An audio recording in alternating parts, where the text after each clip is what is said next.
Hello, good evening, welcome to Rangers Radio. Join myself, what's you're on the panel tonight is JFK and Bridgman. Evening, gentlemen.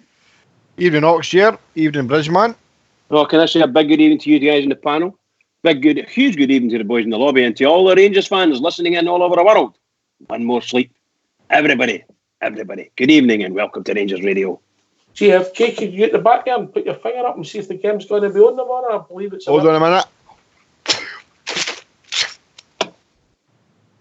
Yeah, it's going to be on. Yeah, all right, okay, outside broadcasting. There you go. Nice one.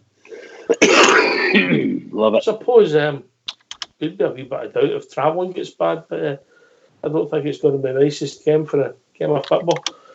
Big game for us. Need to get back on track. Bridgman. Well, next game, and it's literally the biggest game of our season.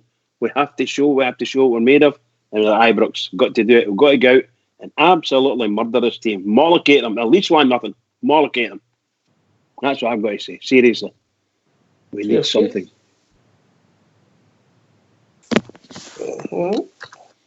JFK.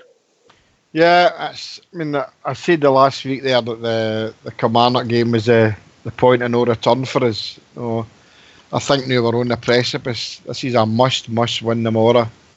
I'm actually looking forward to the game tomorrow. I'm trying to get away from the negativity that I'm reading, and I'm still positive. I know I'm saying my heart and my head, the two different things are saying different things now, but You win tomorrow, things. Aye. But if we're going to do it, we have to start by winning tomorrow.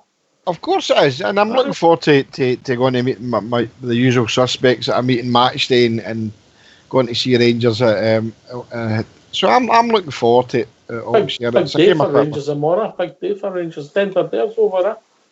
Denver Bears over. I was communicating with him today. He was taking a wee tour around the art galleries, and he was hoping to maybe get a tour over at the Ibrox. So he might get on in later on if he's no jet lagged, but it'd be nice to meet him tomorrow, him and his lad.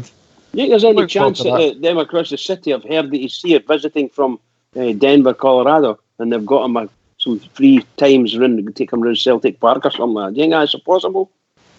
Do you think he would go? No. Not to both, I would say. No. No, I don't think Denver would go. Pretty good stock, that boy. Definitely. But we'll see what it takes. It's obviously, look, our team's getting a bit of stick, my manager's getting a bit of stick.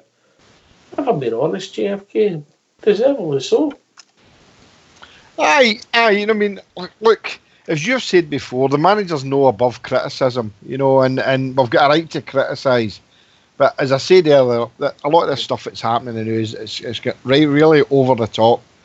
You're either a blue nose for life or no, and it's good criticism is always welcome. But I just think some of the rubbish that I've been reading, and maybe I shouldn't read it, just makes me angry. And the thing about the people selling their tickets just makes me more angry. I don't care what the weather's like tomorrow. I'll be in my usual seat supporting a team that I love. So, and I know a lot of guys on here will be doing the same. So just go and support the team and see what comes out the 90 minutes tomorrow. If you can stay the 90 minutes, that is. Some of these can't even stay for 75. No, stop trying to dig at everybody. It's just me, mate. It's just me tonight. Mr. Angry. It was definitely Mr. Angry tonight, isn't he? Oh. Definitely. Turn that frown upside down. Yeah. Can I just? Well, that's a nice wee saying for you. That's a nice wee saying. Can I just say, maybe the big Stevie fella for Drumchapel or no call in tonight if you go and see something happen today. All right, okay. There's a time and a place. Yep, I think you know what I'm talking about. So yes, just. Yes. So we Kevin's tomorrow, Bridge.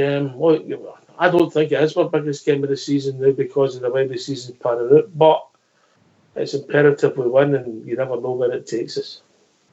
Look, if we don't win tomorrow, I'm not kidding on, if we don't win tomorrow, there will be a lot of tickets getting sold at a lot of games, and that's the God's honest truth. There's nothing we can do about it. The Bears have been there, they've followed the team, they've backed the team, backed the manager, backed the club, they're still doing it, they're ready to go to fight in the streets and all that. They're all ready for it. And we come out and we put in two of probably the poorest performances from a Rangers team that we've seen in many a long year. And I must exclude the lower leagues, because I know we had some very poor ones in there, but that was to be expected. But here we're sitting top of the league, and we're still putting in very poor performances against teams at the bottom of the league, and that's not good enough. It's just not good enough. So there's going to be a lot more of it if we don't buckle up and get it sorted. JFK? I think, look, it is what it is at this moment in time, and we know there's a lot to be done. And look, it's never over till it's over. And I'm just looking forward to the guys coming out tomorrow and giving us a performance. I want a good result tomorrow. I think if we can get there and win 3 or 4, 5-0, which I don't think we will. We'll go into that later on. That'll give us and them a G up, because it'll be interesting to see what the reaction of the fans are tomorrow. How, because Ibrox is not a great place vocally, apart from when we play the puddle drinkers. Even the Sheep game in the Wednesday night, it was one of the worst atmospheres I've seen for a Rangers Sheep game. So that'll be a telling thing for me. And if we do happen to go a goal down, and if it's still not an each or a draw, whatever, come near the end of the game, the fans will react, mate, and then we don't know what's going to happen after that. Come on, we'll see where it takes us, but come on, Bridge, ask them nicely. Turn that frown upside down. Come on. Turn that frown upside down, It's not a frown. I'm positive. I'm being really positive. I think we'll win tomorrow. It's 40 ounce of Friday, Jimmy. Turn that frown upside down. I probably need a drink. I'm half a drink. Right, so that's I need. That is, mate. No, I'm trying to build the game up, and I'm looking forward to going, as I said, and I'm positive that we can win the game. But it's hard to be positive a lot of the times when you see what's happening, When a bad run, mate, that we never seen coming, and if we hadn't had the other games, and the Kilmarnock game had been 1-1, you'd have been saying, right, it was a 1-1, but we've not played well since the 29th of December, mate, and it's now Valentine's night, you know what I mean? Well, it's a bad anniversary, isn't it? We know what the anniversary happened, 8 years ago the day. So I mean, we're kind of down in the dumps. That I know what you're saying, turn the frown upside down and all that, and I'm maybe sounding a bit maudlin, but I just feel that been let down by the team. They have been. Really. Aye, they're not alone feeling that, mate. Aye. I mean, and people. We've watched it, mate. We've not kicked a ball, mate. We've not kicked a ball. Anyway, young Stardog's joined us. He's always good for cheering us up, isn't he? Evening, Stardog. Evening, guys. How you doing? Hi, Stardog. Hi, Stardog. How you doing, pal? Aye. Well, I'm looking forward to the game tomorrow, mate. I'm like Jimmy. I'm still disappointed and I'm still a wee bit hurt, but we've just got to brush ourselves off, mate, and we've got to get up and we've got to go on with tomorrow, and I'm looking for a big performance tomorrow, mate. I'm looking for these players to show character tomorrow and raise their game and hit the ball about the grunt. I want some fizz in the passes, and I just want an early goal, and I want us to take control of the game and keep in control of the game. I just want a really strong, dominant performance, mate. The team owe the fans that, so do they. And I really hope the fans get it. The more likes yourself and that, Jim, and it'll be going to the game, Bridgman, Fox and that. I hope he's all get it, because you deserve it, mate. He's been up there too long now for after the break, and you haven't had the performances, that we've all been wanting to see, that we've all been used to seeing. But I really feel tomorrow is the start of a new beginning, mate. Hopefully we can get a couple of wins together, mate, and go on a wee run. We've got some big games coming up, so it's got to start tomorrow. And as Bridge would say, it's the biggest game of the season tomorrow, starting on. It's got to be, because it's still doable for me, Oxshire. It's still doable for me, mate. It is. I'll never give up on the team, but we've got to start now. It can't be next week or a week after that. It's got to be tomorrow. It's got to start tomorrow. Bridgman, then you come. Yeah, I 100% agree. We've got to do it. There's nothing else for it. I think anything else is just unacceptable. It's getting to that part where the manager and his coaching staff must be scratching their head and thinking, what on earth do we have to do with these players to get them to turn things around? Goodness sake. I know that a fortnight or a month or 2 months, whatever, is a long time in football, but my God, this has been the quickest, shall we say, descent that I've known for a Rangers club, a Rangers team. They've been pretty poor this last few weeks. And for things to go on as long as that, is quite unusual. Unless we're a really bad club, unless the club's feeling the pace at a pinch rather, then there's nothing we can do till the summer anyway. But the manager and his coaching staff have they've got to pull themselves together and then get that onto the players and make them pull themselves together. And you're not asking for a great deal. Just turn the clock back, for 2 months, a month and a half. Just turn the clock back and you'll soon find out where we were. And they need to do it. They really need to. Well, I've been sent this message. See if you can work this one out, Bridge. I'm going to catapult a bottle of Grey Goose over to Jimmy to put a smile on his dial. There you go. There you go. A 40-ouncer for Jimmy. I think it's him. I think because they took my TV away and I'm sitting watching. It's like your light's going by, innit? You don't know what you're doing. It's terrible to feel like that. You're sitting there watching a 36-inch telly, and just 2 days ago or a day ago, you were watching a 65-inch telly. Aye. How the world has changed in one day. Terrible. His missus just noticed there's no longer paper behind the telly. Oh dear.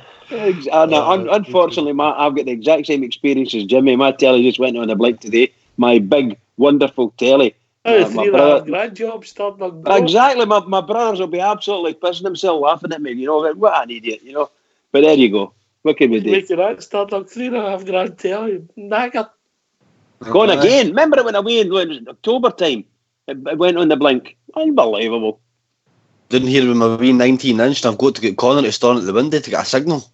I remember those days your dad used to get you. Hold that on the wall. Just stay there.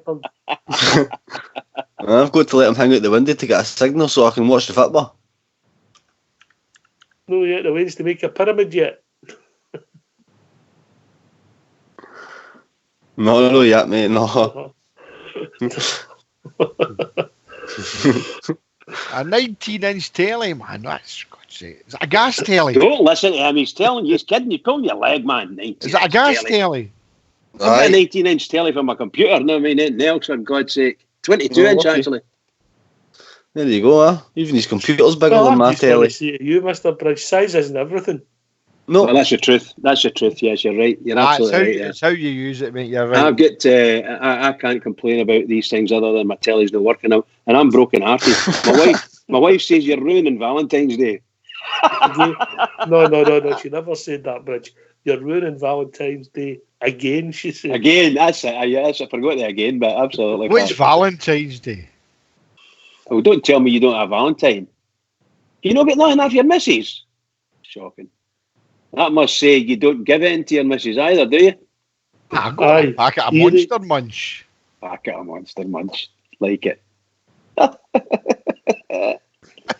you think I'm kidding? No, probably not. You're probably not kidding. I got a multi-pack. That's how much I love her. The romantic man in Rangers radios, the big man for the drum, mate, on the sly. I caught him out a couple of weeks ago. Aye. You ought to see some of the pictures he's put up. Big smoothie, the big Stevie boy. A lovely big guy. A lovely big guy. Oh, I'm getting it tight in the lobby. Oh, dearie me, man. Right, I'm having a drink, guys. I'm having a drink now, right? Dearie. He's all breaker. Start dog. Aye, he's a bit disappointed in his teammate. You've got to give him that. I think we're all kind of feeling it and all, but like I said, Ox, it's got to start tomorrow. It can't be a week or two down the line. It's got to be tomorrow. We're owed that, mate, for the team, and I really expect to see a different midfield tomorrow. I think he's going to go back to Davis, Jack, and Kamara. Potentially, mate. Potentially. Yeah. You say you wish. Sometimes you just say you wish. And 2 years ago, or when Gerrard came up and it's just before the start of the season, and I wished at that time that he would go out and buy two giant centre halves. You've heard me saying this time and time again. One, a really good left footer, and the other standard night. And even if we went out and got three centre halves, just get giants. Just get big fellas 6 feet 6, 6 feet 5, fear to nothing. Just get them. And we could even eventually, if we could, go 3-5-2 at Ibrox, and we would absolutely run the whole league. Nobody would beat us at Ibrox playing 3-5-2. if you've got the right people at the back, seriously. And you know what's happening now. If you watch somebody put a thing in the follow and say that they across the city are playing 3-5-2. There you go. That's their favourite position. Just to get the extra man up front, there's a lot of pluses. Oh, it's amazing. It's amazing what you can do. And you got a full midfield fighting for everything. That's brilliant to watch. Brilliant to watch. And by the way, when they blame each other playing 3-5-2, they don't blame the system. They blame each other. In the team, they blame each other. That's your man. It's your man. It's your man. You know? Sorry, Stardug. Sorry, pal. See, if you look at the year we won the treble on McLeish, think of all the forwards we had then. We had Avaladze, we had Caniggia, we had Moles, we had Lovenkrands. You know, I mean, and then you go into the 2005 season. The list was endless, mate, and they all chipped in with goals, and the midfield chipped in with goals. You had the Boers and the Fergusons chipping in with goals, you know what I mean? And then the 2005 season, you obviously had Novo and Pussell there, you know, so it's maybe a wee thought, mate. I can't really remember too many teams that have won a league with one up front for a full season. But you're also, please remember, you're talking about some of the best players that's ever played at Ibrox. Some of these guys were world-class players, you know. No, but my point is, Bridgeman, the options you've got up front, you know, McLeish was playing three and sometimes four up front, you know, depending on who was all in. Oh, yeah, he had the players to pick from. Yeah, absolutely.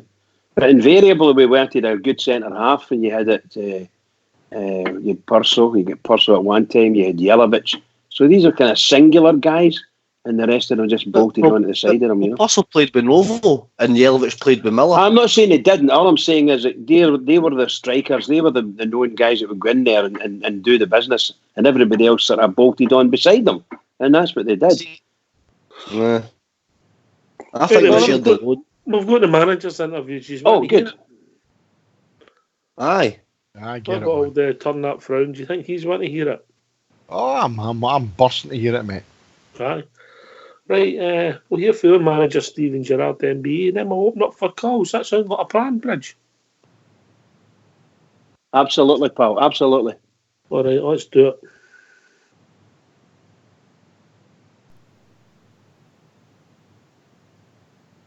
Stephen, you were very pointed in your criticism of the players on Wednesday night. Pointed? What does that mean? You were to the point. Okay. You were quite blunt.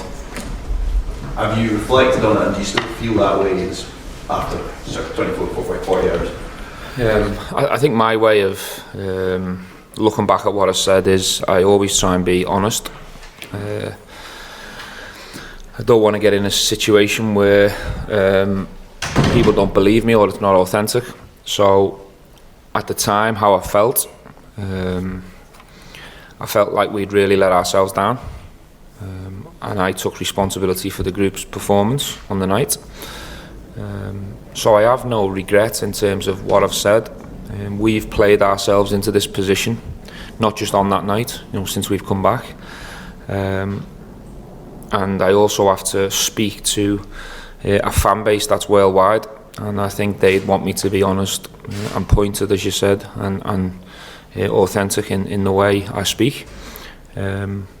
So I don't want to sit here and change my ways.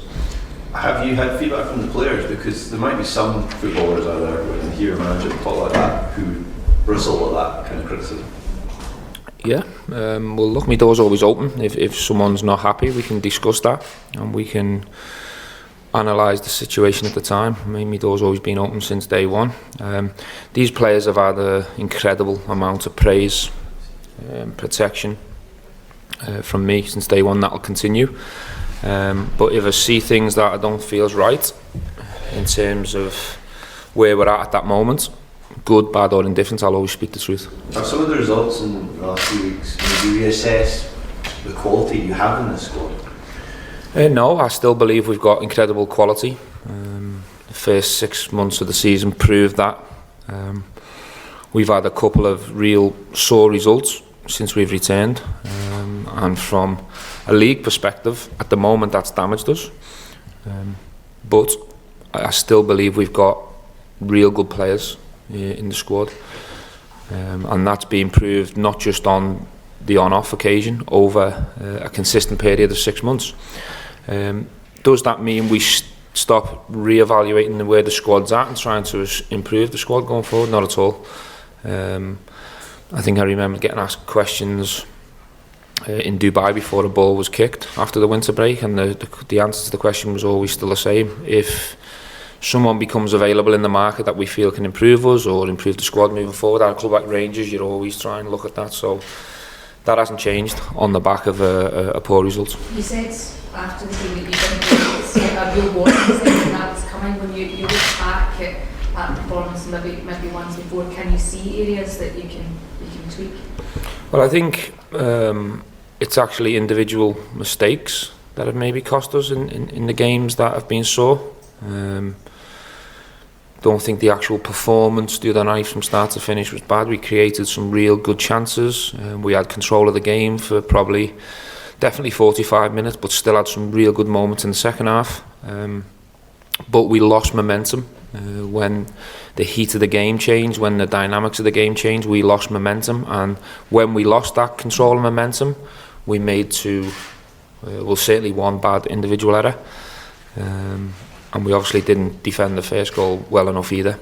So that's the learning from the last game that we've debriefed and gone over with the players is we need to be better at getting control of games, certainly when we're ahead, because that's now Hearts and Kilmarnock where we've started the game well in terms of taking the lead and we've lost that lead. When you look at where you are in the title race now, that 10-point gap, do you sense the determination from the players that you can turn that around and narrow that gap? Well, I'd like to think I know them well enough as people. I know they'll have very similar feelings to myself, and there's, under my watch, no one will be giving anything up, conceding anything. We will continue to fight. We've played ourselves into a fantastic position in the first half of the season, but over the last 3-4 weeks we've played ourselves into some complications and some issues, but I've got belief that I've got the right people with me to try and improve that and do our best to get back involved in it. Do you have to win every game now? Good question. I can't predict the future, so I don't know what is going to happen.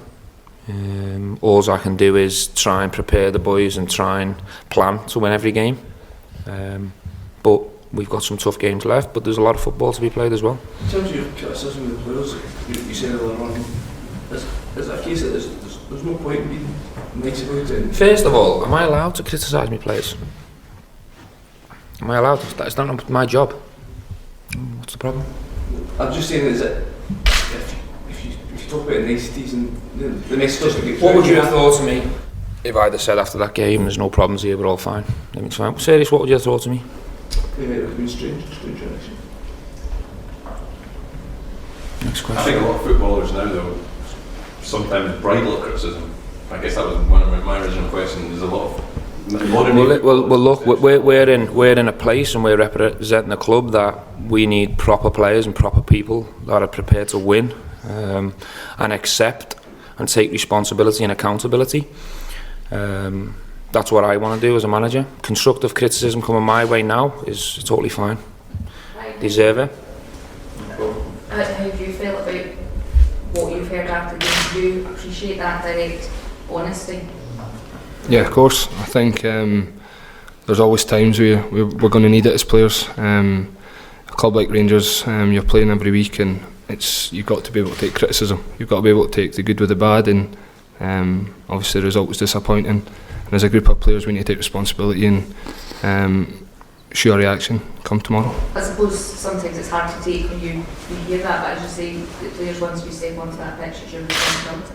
Yeah, of course it is. I think the coaching staff and the manager can't do everything for us when we go on the pitch and we step over the line. So I think on the other night when we do take the lead and we are under a wee bit of pressure or Kilmarnock are getting on top of us a wee bit, I think it's down to us as players is to take responsibility on the pitch and kind of lead it from within. And the other night, unfortunately, we never done that, and we take the criticism. Stephen, would you accept that prior to the break, certainly in the final third, Rangers attacking wise were quite free flowing? Since the break, they're less so. Do you accept that, and if so, why do you think that is? can understand your question. I think games are obviously different. You'd have different periods and different episodes. You'd have different confidence levels and belief within the squad. Sometimes you can be wobbled by a result that can have an effect either way. We were in fantastic place before the break, but it wasn't just because we were executing in the final third. It was more every person was at it. We had a real good structured organisation about ourselves, and we were managing games very well to get us the right results that were finding consistency. Maybe, suspensions and injuries in the final third have played a part. Maybe teams are working that extra bit harder to nullify us and challenge us in that area, setting up different. It feels as if since we've come back after the block, teams are being even more men behind the ball and less trying to beat us. Analysing our games so far, there was a period of 3-4 games where we'd had one shot on our goal. So it's a real good, interesting question. That's up for debate, but it certainly looks that way on the evidence of the results, that we need to be more ruthless in the final third, and our forward players might need to come even more for us.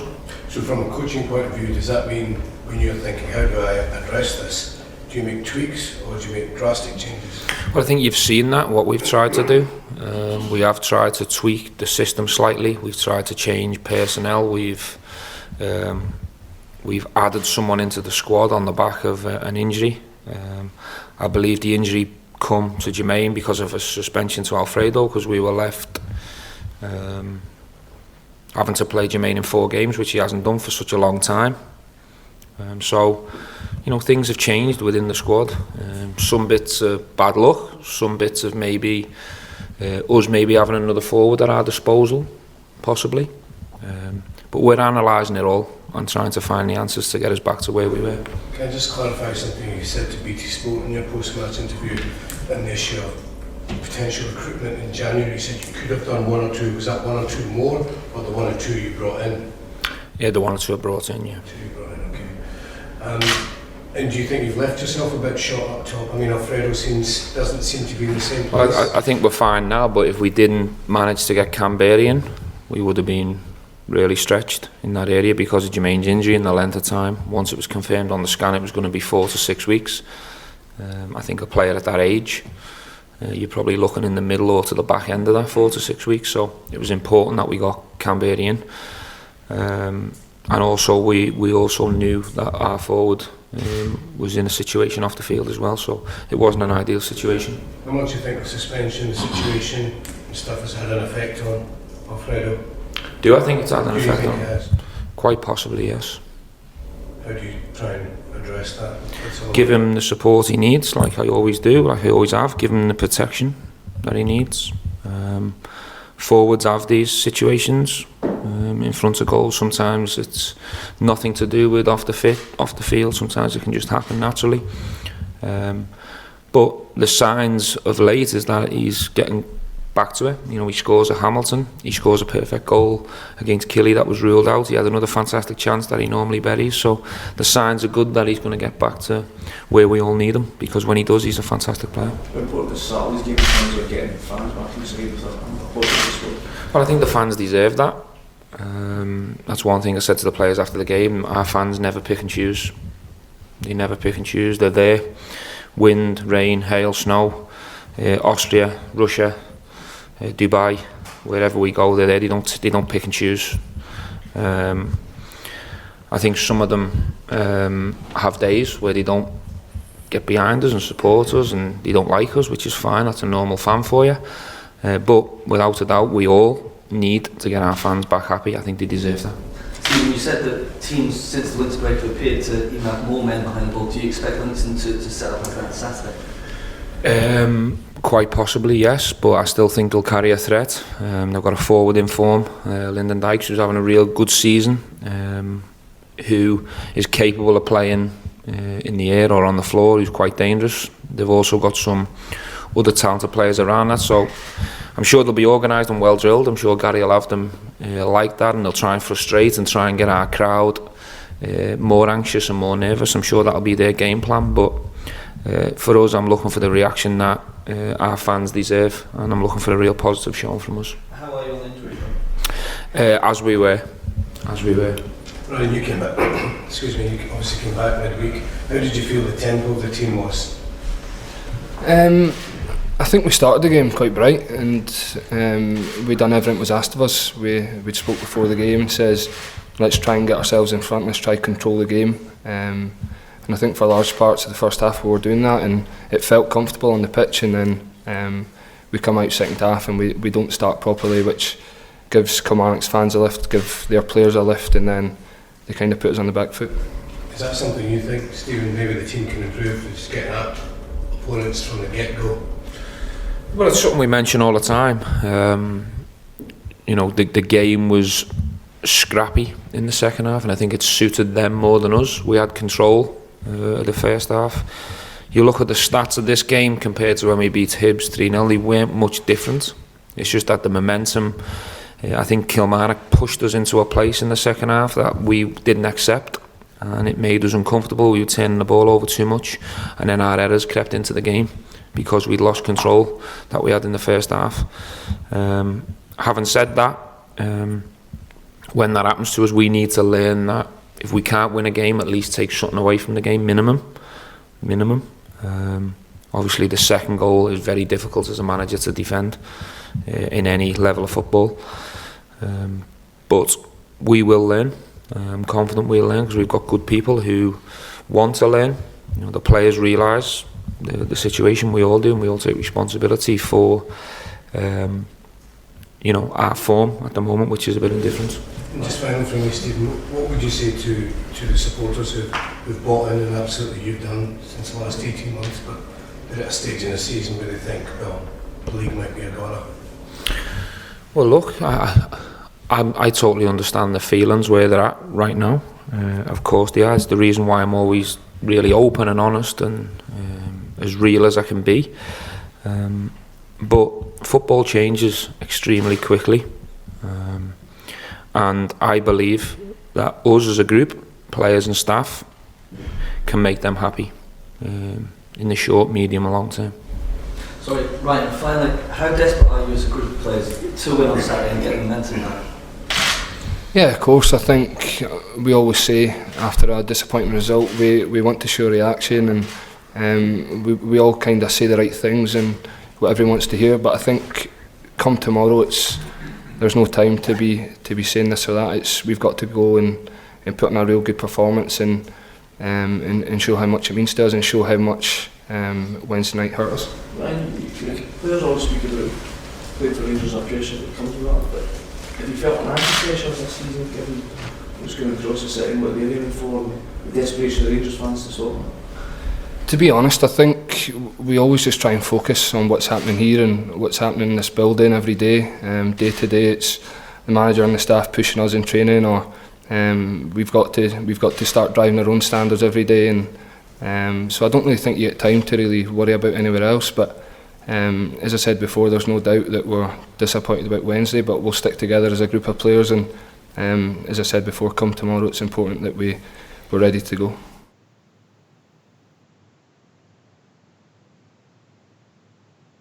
Well, thanks for that, folks. We're back. Yes, indeed. Yep. A bit different, I think. Obviously, I don't know if subdued's the right word, Bridgman, but a bit more on the offensive, the defensive rather than the offensive. Yes, I think he played it down a bit and sort of gave the impression, shall we say, being a bit more humble. But I still think he knows what he's doing. He's not stupid, and he isn't going to answer any inane questions. And he's just going to keep everything as much as possible to himself. And I think that's what he did. I think it was quite a good injury. I thought Ryan Jack was very good, and nice to hear him smashing speaker about the game. I really liked it. A lot of honesty there. There's a lot of honesty there, you know. I thought so anyway. GFK. Yeah, I enjoyed it. I watched it today, and I did enjoy it. And I agree with what the Bridgeman said there. It's enjoyable to watch, and I agree with you're saying, a bit defensive at times. But again, he's been asked the stupid questions. You know, of course he's entitled to criticise the players. They're his players. You know, what kind of blooming stupid question was that to ask him? They're looking for trying to gain something that wasn't there. But I mean, he answered the questions as well as he has done before, and so did Ryan Jack. So I was happy with it. He didn't look worried. You know, I must admit, watched him at the Commander game of the night. He looked as if the life had drained from it a couple of times. But no, he was back to himself. No, his bubbly self. But he answered the questions that were thrown at him. A couple of silly ones, but he's done. It's his right to criticise. But maybe some of us don't agree the way he's done it, and I'm for one. I just think maybe he should have done it once, maybe twice, but it seems to have been continuation. But no, apart from that, mate, I was happy with the way it was conducted today. Stardog. I didn't like it, to be honest with you. Ryan Jack's talking about, we all say the right things, and, I think that's fairly obvious. Did they say the right things? And, we want to learn and show everybody how much Kilmarnock hurt us. Did they not want to do that after the Hearts game? Or after the Aberdeen game? Why does it take for us to drop all these points for us to then come out and say, no, we're hurting, now we want to show? I think sometimes, mate, these players accept defeat too much. I don't think defeats to Kilmarnock and defeats to Hearts are acceptable if you're wanting to win a league. And I think the players are okay with getting beat sometimes because they come out and they say the right things. But, we're 3, 4, 5 games down the line, mate, and they've no showed us and they've no proved us yet. So I'll hold them to his word on that. I'll hold the two of them to their word on that. And they need to put in the performance tomorrow, mate. Good points, mate. Good points. Yeah. I'm just fed up at Ox. It's quite repetitive. They ask the same questions as well all the time, and it's just quite annoying. But it's always the same kind of answers. I accept the fact that they're honest in that, but you've got to back it up. You can't just keep sitting there and saying the right things all the time. Talk's cheap, mate. 100%. 100%. All right. If people want to join us, what's the number, Stardog? Number is 0141 356 1972. Where else can you join us, JFK? You can join us on Skype at rangersradio.online. And when you call in, make sure that you hang up and you'll be called right back. But best to go on Skype, guys. Just get in and get Skype. Maybe that's the way to go. And Bridgeman, what can they talk about? They can talk about all things Glasgow Rangers, the famous Glasgow Rangers. That's the best. And if there's anything else you want to talk about, I'm sure Fox will take you away privately and talk to you, don't worry. He'll put you in the right direction. Mm-hmm. That's the best outfit I've seen you for a long time, Bridge. How are you describing that? I'm feeling really good. I've got a beautiful blue t-shirt on. Yes. Beautiful blue t-shirt, really nice. Is that... How are you describing that blue? It's pretty deep, mate. It's a deep blue, yes, it's a deep blue, but it's we used to call that the royal blue with the Rangers, and then we somehow along they actually changed that name-wise to light blues. Rangers became the light blues. I don't care, I wear blue. Oh, lovely. It's obviously that lovely crucifix. It's all nice. Yeah, of course it does. Of course it does. My wife says to me, it brings off your blue eyes. You look very nice. In fact, I can't tell you the words that she actually said because she'll batter me. Nice. Anyway, we've been joined by a caller, Bridge. Evening caller. Hello. Any This? chance, it's Neil, any chance you can fix your banner on YouTube? It keeps lagging in and out. Oh, I'm not the man to talk to, but I'll pass you on to the technical department. Mr. Fox, in you come. There must be a fault with YouTube. It's certainly not coming from here. What does the banner mean, Neil? Help me out here. The banner It's gives you the phone number and stuff. The phone number in the Skype. It just keeps lagging all the time. And it keeps lagging. Lobby then at rangersradio.online and Right on. Sign into that, Neil, yeah? Right on. All right. See you later. Bye. All right. Cheers, mate. There we go. Starting to learn something new every day. Got a technical wizardry there. I only just come on for a technical question. I think he was testing Fox. They I can't think he get was just listening coming on to to the show. test Fox. Aye, for Fox, yeah. He was just Well, coming on to test him. Well done, Fox. Right in there, Fox. Are you taking questions tonight, Fox? What's that? Are you taking questions? No. I never take questions. Anyway, He cheers for Rangers radio technical team. Well done, Fox. You've been If you joined want by your computer George fixed for that, Right. JFK? Sorry, mate? If you want your computer fixed, Fox is a man. Just tell him to do it. Ah, there you go. Aye. There is, admittedly, there is a small cost in it, but it's worth it. Well. He's a technical wizard. You've been joined by George for EK. Evening, George. All right, lads, how are you? Is it raining and finishing, mate? Well, still in a bit of a downer, know what I mean? Takes a while for it to get right. But I have to agree with Stardog says, man. You hear the same crap all the time, by the way. And I had to laugh at that one. Any player can rattle my door. They must be seeking themselves to rattle the door. They rattle the door, they end up getting punched out on loan. Oh, well, aye. That's it. You've got to, if you feel you've got a point to prove and you're man enough to date, you've got to date. You've got a choice, haven't you? Either that or you have to sit and put up with it. Aye, you'll be playing the second division. Are we talking about anybody in particular here, George? No, they just are, well, I'm just saying, man. You know what I'm talking about. I'm quite happy. Everybody else is going to Hamstag. I'm quite happy that George has come on because he's taken my Mr. Grumpy hat off me there. Alright, George, how you doing, pal? How you doing, Mucker, alright? I'm alright, mate. By the way, I agreed what you said last night, by the way. I'm totally agree with you. Manager-wise, 100%. I've got a few tag mates, man. What do you think you hang me the manager and all that, man? If I was on, I was like, I'm not happy at all. I'm not happy at all, by the way. I'm still not. You're not happy with what? You're not happy with George? Manager. No, what's making you so unhappy about him? What's the matter? You just say the same things every week, man. It's just repetitive, and the same things just happen every week. Since that break in Dubai, which I still don't get why we went to Dubai in the first place. After last year's performance, the exact same happened last year. Dubai, I just don't get it, man. So what would you suggest then, George? I'll tell you something, George, what would you suggest as a possible solution? To what? To what the problem is. You said what the problem is. The manager. I want a manager, man. He wants to shout at the players at half time and all that. And it's on the side of the touchline, man. Give him a pure ball, and he just sits there and expresses. So you don't want Gerrard, George? What? So you don't want Gerrard? Is that what you're saying? No, I'm not keen on him at all. I never have been.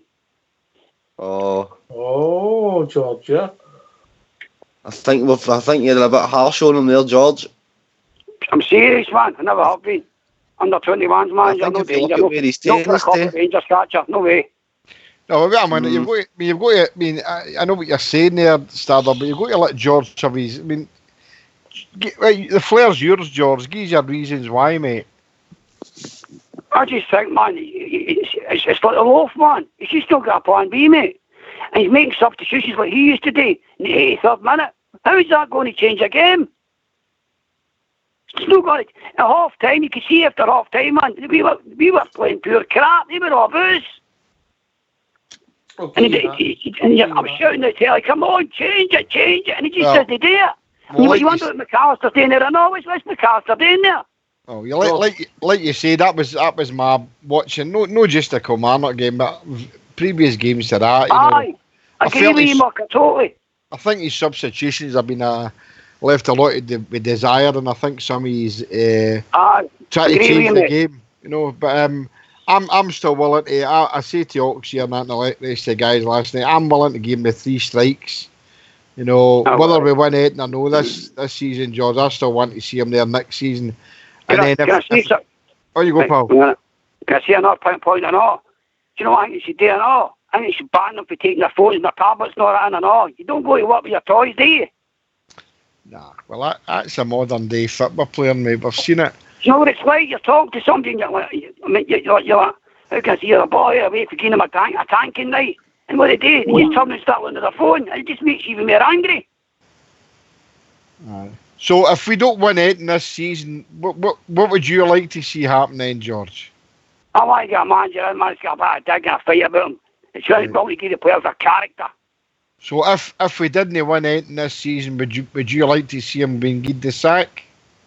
Well, he's going to give him even more money. He's just going to keep doing the same thing, isn't he? Aye. But right, here's a situation, right? He's 2 year into a 4-year contract, right? And I reckon he's on a fair wage. Him and Gary McAllister and the 4 other guys that he brought, like Colshaw and Beale and his physio and the training guy as well. So what do we do for the next 2 seasons? Do we just pay them that money? We've not got that. That is a point you go there, man, because that's going to cost a whack of cash. The cash you have to go. And then we go back to the situation that is that... Right, okay, I'll come in and play devil's advocate here then, George. So you wanted them sacked on the 29th of December? That was one game, mate, man, know what I mean? No, that was 6 months of a season or 4 months of a season. That's what I'm saying. We're playing, as you say, we're only beating teams we won now, we're only thrashing teams, not talking about. We were at one point, then it just died off. Well, defensively, I think they're shocking. I think they're absolutely shocking defensively, I really do. I think we've lost 11 goals. Can I see another point the other night there? Do you remember that free kick inside the box? In the first half? Yeah. Why did Hardy take that? Why did Hagino take that? He's a dead ball specialist. And Hardy's powder puff cross into the box, never get by the first defender. I still don't understand that. I think can I just come in on that then, George? We need to be very careful. This is a manager that's came in and for me, this is me speaking now. He's dragged us up, and he's okay. He's got a few quid to spend, and I thought he did not too bad up to now. I think the game against Hearts and the game against Kilmarnock there were absolutely shocking. Second halves of those games, absolutely shocking, 100%. And there's no excuses at all for it. However, just remember this manager's he got us to the cup final, and we get robbed in the cup. Absolutely robbed in the League Cup final. I agree with officiating and all. Cheated, totally right? Against us. He's taken us into the last 32 of the Europa League, which absolutely fantastic. Because think where we were 8 years ago today. Basically, we were trying to take our club away 8 years ago today. So from there and those ruins, we've picked ourselves up. I want the manager to stay on. I'm quite happy he stays on to the rest of his contract and even extend his contract. He'll come good. He's got the team. As I was saying this a wee bit earlier, it's not even 2 months. It's about 6 weeks ago when we beat the Celtic in the 29th of December. It's not that long. I mean, it's a blink of an eye, really. But so much poor football has came out from that team up to present day. Now tomorrow they need to come out and up the game. They have to do it at Ibrox. I'll tell you something, Albridge, man. We're going to have to watch our London Dykes, man. He'll bustle them, hassle them. You know what I'm talking about, man. We should have bought him during the January transfer window. We should have bought him. He'd have been perfect for us. Can I just in the box. He'd have been ideal. Can I jump in here about the part I picked up right away in the presser for the gaffer today was, and it's something that I've been crying out for since last season. And the comment he made is when he was asked about another striker, and he said that Jermaine Defoe basically wasn't up to playing 4 games in a row because he's not did that for a long time. Now, I find that comment quite astonishing because I've been saying for donkey's ages that we needed a third striker, and it's all right saying we've got Canberra in now, but surely that's something that he should have looked at long ago. If he knew that Jermaine Defoe couldn't play long term, knowing that the disciplinary situation with Alfredo that we've all spoke about, then surely he should have done something about that earlier. That was the only negative I picked up for you, Oxtia, was what he said about Jermaine Defoe. If he knew he couldn't play 4 games in a row, right, and that caused his injury, then why did he not have others to come in to supplement that strike? Yeah, I mean, hang on. That's a point that we've talked about long and weary. It's a difficult position to fill when you're telling somebody to come into third striker. Either that or you use a young boy, yeah. You know, you could. Aye, well, the way I'm thinking about it is I would have brought Jermaine Defoe in as a pay as you go. Jermaine Defoe for me is not going to play any big part in this season. I think it could come out to be a mistake. Give him another contract, mate. The time the next season starts, Oxshare, he's going to be nearly 38, mate. Well, Brett says he's a mean stab dog. Well, it's fine. It's only 10 years. That's 10 years older than me. It's only a couple of years younger than me. But God Almighty, we're getting worse. All kidding aside, I think we can all agree that the Jermaine Defoe, and I don't say this lightly, I think it's been a kind of pals act. And the fact is that I think it's been a good fit, mate. But I just think it. I don't start taking injuries. I think maybe getting the contract might be a mistake, mate. Because especially for up here when it's so physical. You know what I'm talking about? Well, like the Jermaine Defoe, he's bald, he's slight. You know what I mean? He's just not going to hack up here, is he? No, when he comes, you can't play him in 4 weeks. You can't play him in 4 games, man. You know what I'm talking about? Well, that was the only thing. I mean, I know we kind of disagree, and yourself and Stardust with myself about. Anyway, I need to cut across you two. Listen, George, we've got a load of callers coming in, mate. Always a pleasure. Are you going to the game tomorrow? Aye. Where are you parking? I'm going in the tube. Right, well, Loudon or the Bistro tomorrow, pal. Come on. I'll see if I can. I'll see if I can do it, boy. I swear to God, I'll be looking for his definitely. Do you know what the Bistro is, George? It's just like next to a snack bar, but. That's right. Just at the start of the Copeland Rear, just off Edmondson Drive, you walk up to you get the players' car park on the right hand side. But when you come up, finishing. It's not anywhere near finishing. Some guy. That's my son. When you come up, there'll be an Adonis standing there. That's the bridge man. That'll be JFK. That's the bridge man. I'll see you tomorrow then, boys. Take care. Take care. We are the people. Definitely. What a man. What a man. Yeah. Talking about top men. Hope you enjoyed the All Bear. Eating an All Bear. Yeah. Evening, guys. How's it going? Oh, brilliant, mate. All right, All Bear. I'm good, mate. I'm good. Just want to tell you, I've sorted my banner. That boy was on about his bar, sorted mine. So I still read something about the Pope, what you can do with yourself. But anyway, it's all sorted, nothing. Shocking. You're going to get us a jail, by the way, you. Aye, true. I'm going to the game tomorrow. I've lifted my warm coat out the pond, so I'll definitely get there. All right, you're turn to wear it, is it? Aye. So I says, right, because the weather's supposed to be horrific tomorrow, isn't it? I'm way starved, dogs, by the way. The parts of that interview were good and parts that weren't good at all. The bit about the strikers, Jimmy's right. That was shocking. That's shocking. I mean, the only reason we go to strikers is because Morelos gets suspended and then Defoe gets injured. No, I mean, if any of these things happen, we're not looking at strikers, by the way. He looked at Defoe and decided, oof, I better get somebody in quick now.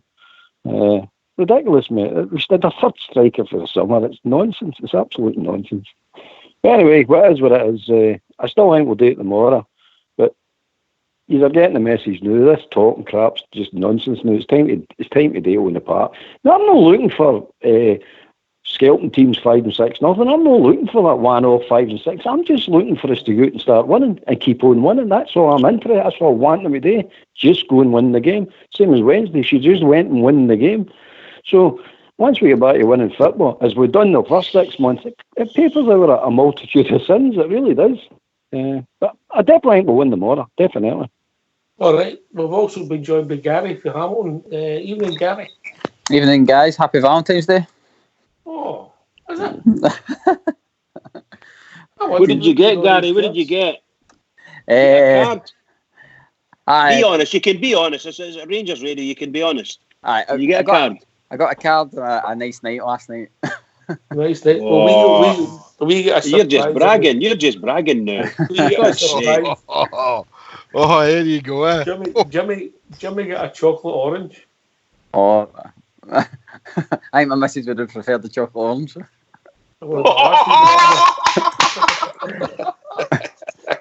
Nice I one, get a nice Gary, night, I know. I get a nice night, I know. She was sleeping by the time I went to bed. This man got a giant Toblerone. Your lady. And me and Fox got a caramel each. A caramel. A penny caramel each. There you go. They're good. They're good. How's things anyway? All right, mate. How are you, Gary? Right, Maybe had time to reflect on Wednesday night. What's your thoughts, mate? I think, like I said, I've been listening to the show since then and that, and obviously we're all hurting, and I do agree with some of the criticism of Stevie G and stuff, but I think, let's see, when you look at the bigger picture with having Steven Gerrard, we've got I mean, if we didn't bring him in, I don't think we'd have half the sponsors at our door now. I think he's brought money into our club, just with being there, if you know what I mean. And then obviously on top of that, working with Mark Allen, restructured the total football and philosophy and behind the scenes and stuff like that. And I think all that adds to like why you will get time to obviously progress. I think it's just, unfortunately, I think he's been let down with his players. I don't think it's, obviously he can make substitutions quicker and stuff like that, but I honestly think he's even like gutted, because I think he expected more for them. And I think what's happened is he's been let down. Albert, and you come Albert with Gary's point there. But the players letting him down. I agree with that. To 100%, I agree with that. He deserves a bit of criticism, there's no doubt about that. And he takes it. To be honest with the guy's fair enough, and he takes it. But he definitely the players have let him down. Big time, by the way. Put your finger on it? I don't know how to put my finger on it. One thing I do know how to change the Dubai carry on is just don't. Whatever we've done in the last 2 seasons, go on the break. Don't do it. Just change it completely. Just don't do what we've done the last 2. But the players need to take. Jack said it, I know. They need to take the responsibility as soon as they get across that line. Gerrard's no playing. Gerrard's no owning the park. He's putting a lot of faith, but maybe too much faith in certain players. But he's putting a lot of faith in them, and he's sticking with them and all. And you sit and say, "Come on, guys, you need to start repaying the guy because he's doing it for you and he's protecting you."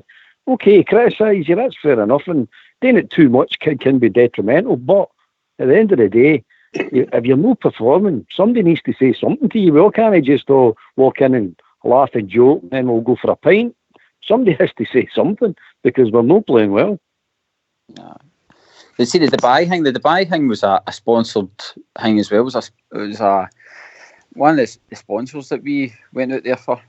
That was good money, money making.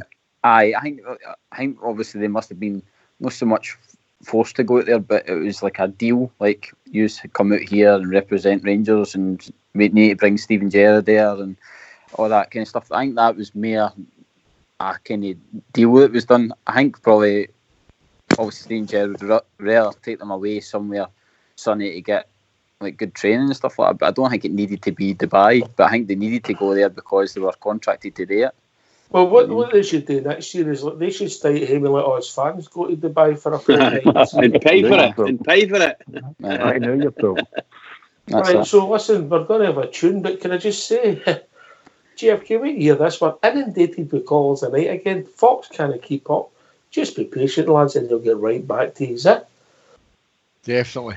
He's only got one pair of horns, is that Fox? He's trying to fix the banner. He's got his curtains. He's trying to, I don't know what a banner is, but he's trying to fix it. Right, get yourself to mute, and we're going to have a tune.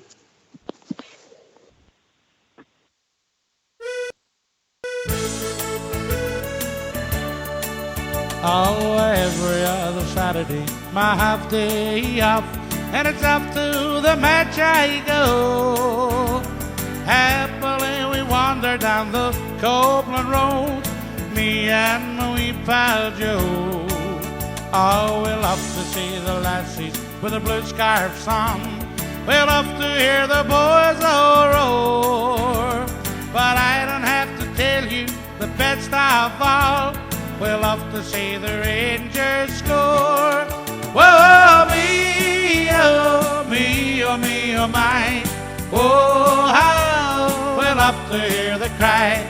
We love to see the lassies with a blue scarf on.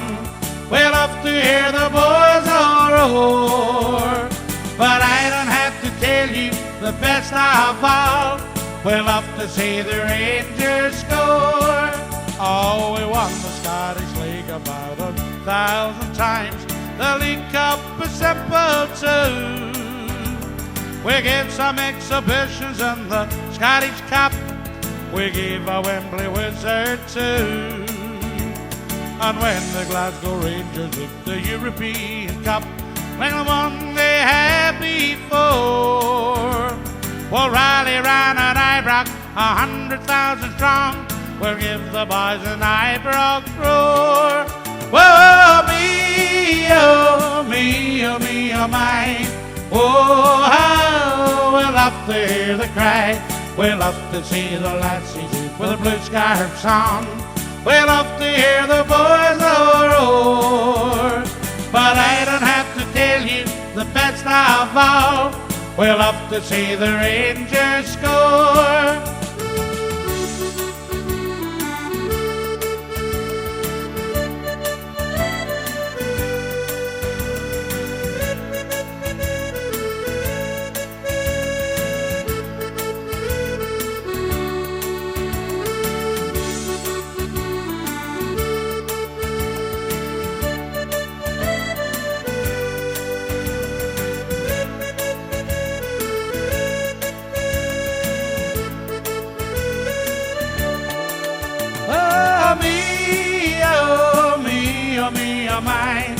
Oh, how we'll love to hear the cry. We'll love to see the lassies with the blue scarves on. We'll love to hear the boys all roar, but I don't have to tell you the best of all. We'll love to see the Rangers score. Whoa, me, oh, me, oh, me, oh, my. Oh, how we'll love to hear the cry. We'll love to see the lassies with the blue scarves on. We'll love to hear the boys all roar, but I don't have to tell you the best of all. We'll love to see the Rangers score.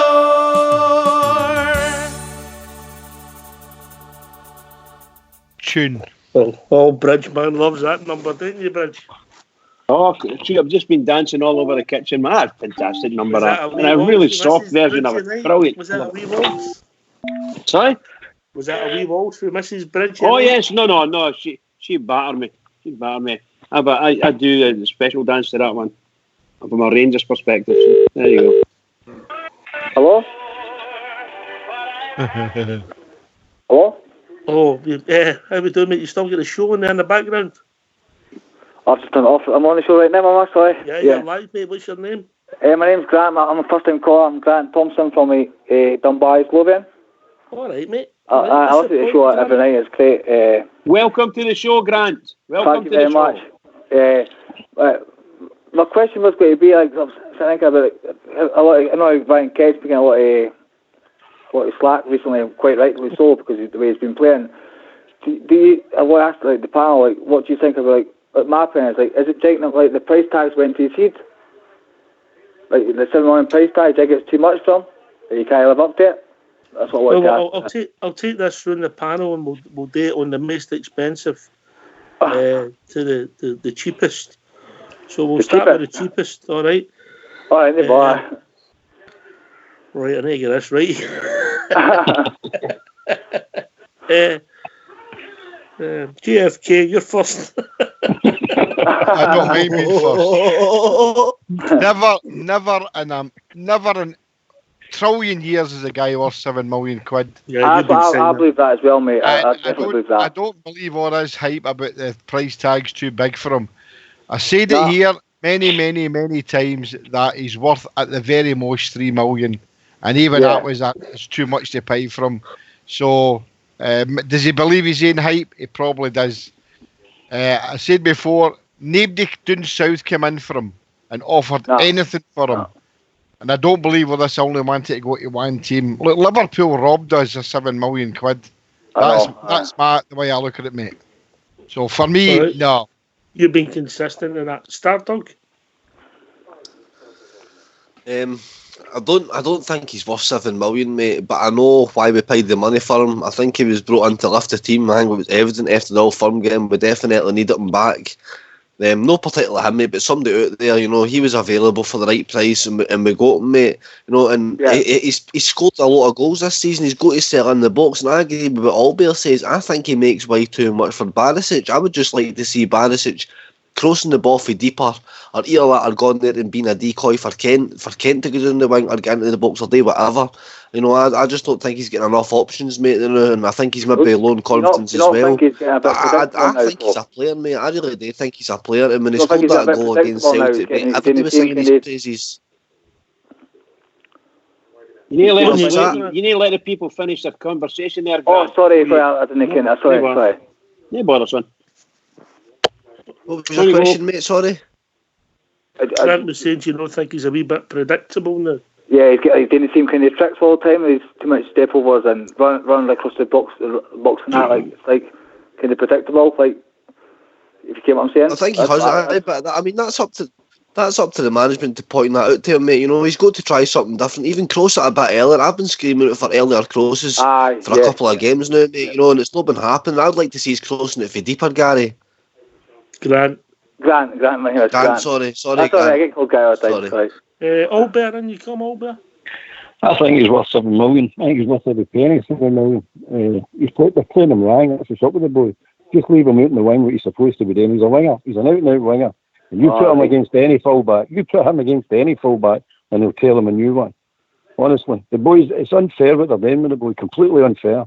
And it's unfair the criticism with his price tag as well. The boy's no letting the price tag get to him. But Gerrard's trying to turn him into something he's no this type of player. He's a winger. Play him in a wing. And I'm telling you, once you start playing the boy in the wing, the boy will come on to some game. All right, okay. All right, Bridgeman. I tend to agree with Albert on that. I think the 2 goals he scored against Celtic alone, to me, are worth millions and millions and millions. But I think he's not the type of player that the way we're playing him, and I think he's a fantastic young player. He's got all the talent in the world, and I'm really pleased we bought him. However, I do agree with others.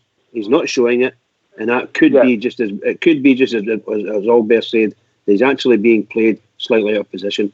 So maybe Mr. Gerrard and his coaches should tell the guy where he should be playing, and let the whole lot of them argue it out. Don't put the rubbish back onto the pitch again. Don't play rubbish on the pitch. If the boy's a better winger than he is anywhere else, put him in the wing where he should be. I think that's the way Albert said it correctly. So I agree with Albert.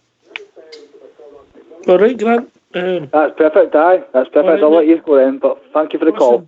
Don't be afraid to call in again, mate, yeah? Okay, no problem. Thank you very much. Yeah, don't be a stranger, Grant. I won't. Thank you very much. A great show. Thanks, lads. Bye. Cheers, mate. Keith. Did I hear that right? Keith. GFK. That was me, aye. Good call, aye. I'm sure you, didn't he? Oh, of course, aye. Everybody's got their opinion on Ryan Kent. I mean, we all know. When it's both hot and cold, I think. I mean, if you think back, I mean, obviously he scored the goal on the 29th, and then he scored a magnificent goal against the Hearts as well. I know. And Hibs. Hibs. For me, I don't see a £7 million player there, guys. I think that I get better value for £7 million. I'm hearing Bridgeman and that say no, for a future play. It shouldn't be a future for a plane. He should be playing now at £7 million. You're expecting other players who came for nothing we could have signed Solanke, couldn't we? Well, we could have signed Solanke. I suppose I know what you're talking about, the millions that he cost, but that's the same scenario they've got down there. But for me, he's not a £7 million. I just don't know why Rangers paid that amount of money. I think it was a panic buy. English market, mate. They might have been. They wanted them. They said right 7, and that was the price we were willing to go to. Look, he could never get into the Liverpool pool. Another caller coming in. There you go. Hello, how we doing, mate? Hi. What's your name? What are you want to offer? All right, mate. Don't use your name, man. Oh, seem to have lost the caller there. GFK, carry on. back off mute there. I just feel that a £7 million player. I mean, he wasn't even included in any of Liverpool's squads of 25, whether it be European or that. They took him to America. He mumped and moaned that he wanted to play for one team only, and he made a statement that Liverpool lied to him about Rangers and all that. But for me, he's never. Look, I've seen worse players bought for less, and it's English market, GFK. I cannot, but if nobody else in England come in from, why did we pay £7 million for him? And that's no hanging him out to dry. He's as culpable as the rest of the players in the team. It's not just Ryan Kent. Everybody else is culpable as well. But for me, I've said it from the very beginning. He was never a £7 million player. All right, we've been joined by Big Georgie Logan. Evening, George. How you doing, George? You'll be on mute. How you doing, boys? All right? All right, George. All right, George. Obviously, a horrible result the other night. I'm not going to deny that. It was absolutely a terrible result. I can see where a lot of folk are coming from. They're thinking, is this happening the same as what happened last year? But I heard a thing one time, Ox. I'm sure it was no surrender, and I'm not giving this up, Ox. They want us to believe they're 10 points ahead and we've got to lose our game in hand and all this carry on. So let's look at it for the other way. Let's say we win our game in hand. Let's say we beat them and we can go on a wee run. And let's say they didn't go then they didn't go all the way through the season unbeaten and things like that. This season's not over for me. We've been absolutely terrible. And you, Ken, I thought about the manager when he first came in. I didn't think it was the right guy. I'm not going to turn around and say, I knew it wasn't the right guy. I believe that guy is the right guy. I think even when we're leaving a downside, if he turned around tomorrow and said, I'm signing a new contract, I'd be delighted with that. And folk has got to be screaming and saying, how can you be delighted with that when he didn't know what he was doing the other night? Remember, lost the last 20 minutes, he maybe got unskulled. Well, I'm still delighted with the guys too, because we've had 2 good European runs, and I still believe we can keep up with them this year and give them a good fight for what they have. They've got a lot of money. We spent money on Kent. Was it worth $7 million? He's only worth what the certain teams want to accept for him. It's as simple as that. So for me, it's no surrender. I'm not giving this up. I don't think. I've got to admire that attitude start ducking in, Albert. 100%, mate. I mean, I said at the start of the show, this is far from over. This is still very, very doable for us, mate. But it starts tomorrow for me, George. It's got to start tomorrow. We don't have another game or 2 down the line, mate. For me, it's got to start tomorrow. We can't keep showing up to these press conferences and saying, we're going to show them how hurt we are. They should have been hurt 3-4 results ago for me, mate. So for me, still very, very doable. I'll never ever stop giving up on this team. Stop believing in this team, mate. But it has to start tomorrow against Livingston. I'm with you, George. George, I'm with you 100%, mate. 100%. It's not over. It's not over till it's over until we've won it. And that's what I can say. Because I can still see potential in this team. They've just not got enough character at the moment. But it's not to say you can't develop a bit of character. You can develop a bit of character. We're going to see if they've got to anyway. Put it that way. They're going to get put to the test. So, and I'm still behind them, and I still think we can win the league. Definitely, mate. Definitely. Fridgeman and then GFK. I agree with what you're saying there, Albert, to a point, and the same as George and that, but I mean, you keep using the word develop. Develop what? I mean, the squad doesn't need surely any development. I mean, development's boys like Patterson. They're development players, so, I mean, like I say, I'm not going to give up. It's a no surrender for me, but let's not kid ourselves on. Heart and head, mate. Heart says aye, but the head's saying no. If we keep performing the way we're performing now, we're not going to win it. So let's be honest about it. It's all right saying, no surrender and we are a people and all that, and that's great. Nobody's more than that than me, but at the same time, I can't see anything that's going to pull us out of this unless we go there tomorrow and annihilate them, Livingston tomorrow, and then go on and win games. I don't look. See, I've seen this many times. ifs, buts, and maybes don't win nothing. And I don't live my life in ifs, buts, and maybes, and nobody else should. If we do That's this, what football's about, Jimmy. Football's all about if, buts, and maybes. If you buy a player, you're hoping he's going to come good. I mean, that's all if, buts, and maybes. And anything can happen in football, mate. Anything. So you can't just throw the towel in. You can't say, oh, we lose the next game or we don't draw this game. We're not throwing any towel in, mate. We can win this league. I'm convinced we can win this league. And Gerard's convinced we can win this league. Well, we won't win it, mate. We won't win it. I'll use the phrase, I hope we win the league, but I'm not convinced we'll win it. Oh, I'm not convinced we'll win. I'm hoping we win it, but I'm not convinced we'll win it. Not playing the way we're playing the new. Of course we'll not win it the way we're playing the new, but I'm still convinced they'll come good. I'm not doing it off. I'll criticise them. I know, Jimmy, I know they've not scored enough goals. I know the defence is crap. But at the end of the day, we've got good defenders there in Big Edmondson and Katic, and if you play the two of them together, we've got a fair chance of going and stopping conceding stupid goals. It's these stupid goals that are killing us. And then at the forward line, they're not firing yet. But the boy Hadji's yet to start settling in properly. And I think once that boy starts settling in properly, you'll see a huge difference. But we don't have that time. We don't have that time, Albert. We've got 12 games to go. We don't have the time to say when that boy settles in. We don't have that time, mate. History tells us we do. Anyway, in we come, Bridgeman. I was just listening. It was nice to listen to the two arguing.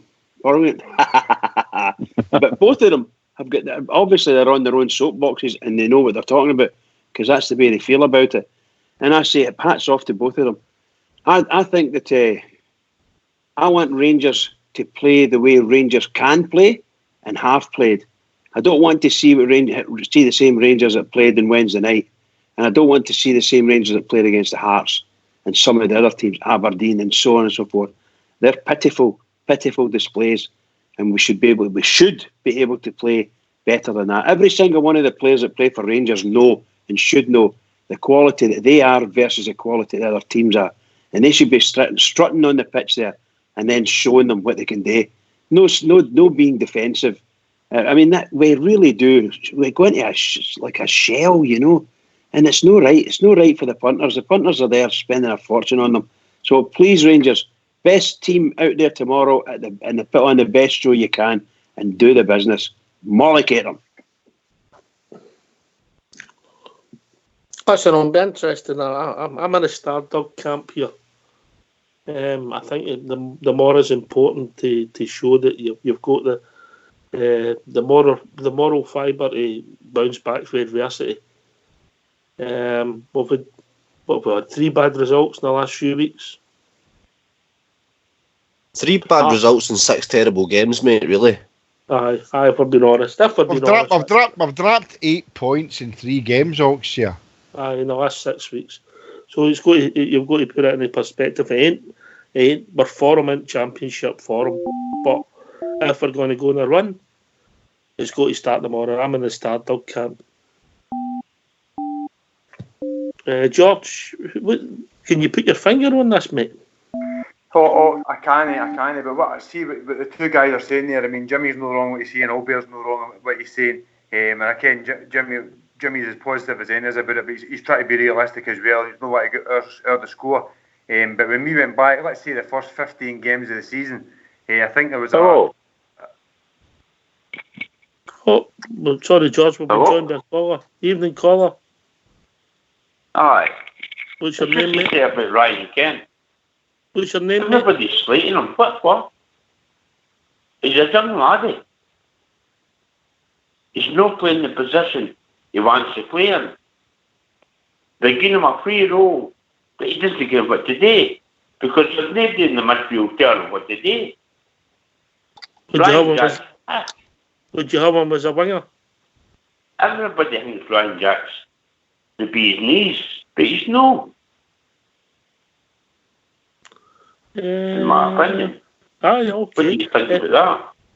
Can I just ask who am I speaking to anyway? What's your name, pal? No, we'll just take it from the panel. Stardog, on you go. Make it brief. There's no callers coming in. Ryan Kent or Ryan Jack? Both of them, mate. Ryan Kent, for me, he needs to be playing out in the wing, mate, and you'll get the full effect of him. You give him the option to get his cell in the box, like every winger should be able to do. Ryan Jack, for me, mate, he's got qualities, but he's not got the Barry Ferguson qualities that this Rangers team needs. We need a leader, somebody that's going to take games with the scruff of the neck. He's not got none, mate. He keeps on passing it back all the time. But he should be looking for vision. He should be looking for vision. Oh no, the only vision he can see is behind him. But to be fair, and he doesn't follow anything through. Would you mind telling us your name, pal, please? Aye, we Joe Barrett for Armandale. We Joe Barrett for Armandale. Okay, thanks, Joe. Joke. Is that what you call you? Joke? Yes. Oh, aye. Joke. I get your point with Ryan Jack. When he's not playing well, he can be, if you like, he lacks that cutting instinct. But I would need to be fair on the boy and say up till Christmas he was arguably one of our best players. Listen, everybody that kens me, I'll never slay a Rangers player ever. Aye. I'm only. This is the only way I can get. This is the only way I can get to him. Is telling him, show a wee bit more vision. Albert, you want to come in on that, mate? It's all right, Joke, saying the boy should show more vision, but he's no got the vision. There's limitations to players, you know. But I think he's a good player at what he does. I think he's an excellent player at what he does. And he does get about that park, and he does track back a hell of a lot. So he does a lot of good work. And now we've got Hadji in the team. I think Hadji's the one with the vision. That type of player. And Kent, for a certain extent, if he's out in the wing, bigger Ebo and all, he's got a wee bit of vision as well. So there's players for positions, you know what I mean? It's horses for courses. And I think Ryan Jack does a good job in the middle of that part. I really do, mate. Honestly, I do. Do you think they're just not getting it together? That's it, mate. I just think it's no clicking at the moment. The whole team's no clicking at the moment, but it will click. Have faith. I'm having faith. I mean, I slaughtered them the other night as well. I mean, because you're angry and you're. I'll never ever slaughter Rangers, like never. Well, this is the very first time. This is the very first time I went near and said anything about Rangers. And how long have you been listening to the show for, Jock? About 2 years.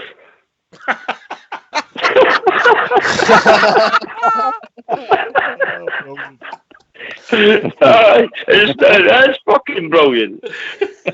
And I'm 55-year-old. I've been fucking watching Rangers longer than most of you have been living.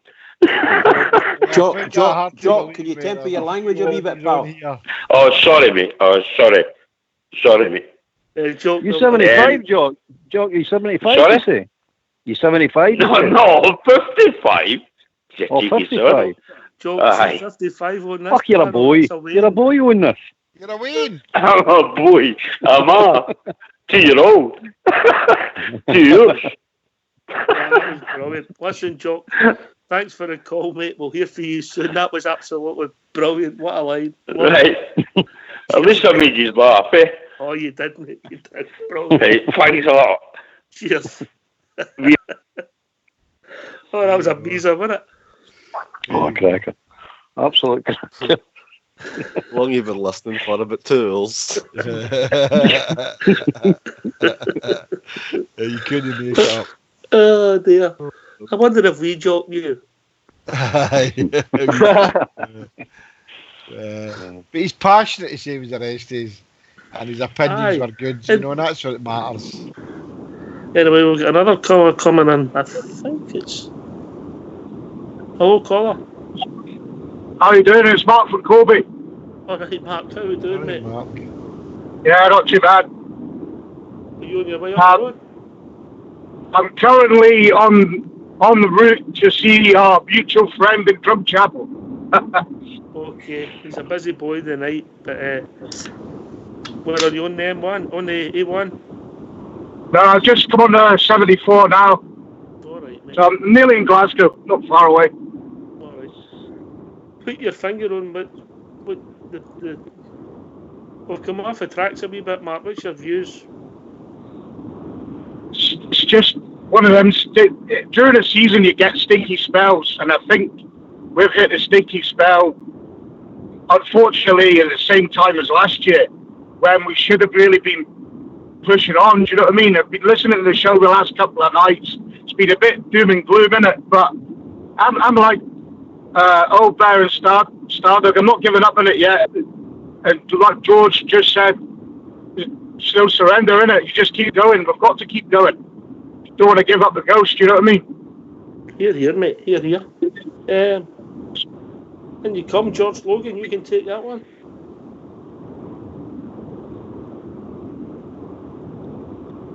The thing is, though, like we say, Jimmy's right, we're not going to win a championship if these players continue to play the way they're playing. We're having a bit of a bad spell. But at the start of the season, like we were saying, 15 games that I think we played, and everyone as well here kept on going back to that game at Ibrox against that lot when we never showed up, because it was a bit of a grey area for us. We didn't like how we showed up, we didn't like how we played.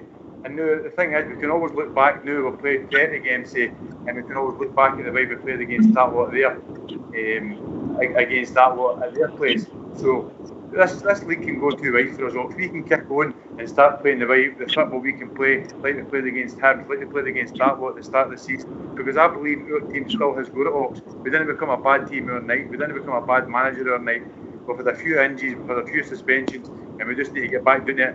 And like you say, Stardog said a wee minute ago there, it starts the Mora. There's no more slips up. It starts the Mora, and we've got to win our game in hand. And they're not going to win every game, and we will beat them again. That's why I'm confident. I'm not overconfident because again, the last few games has been really poor.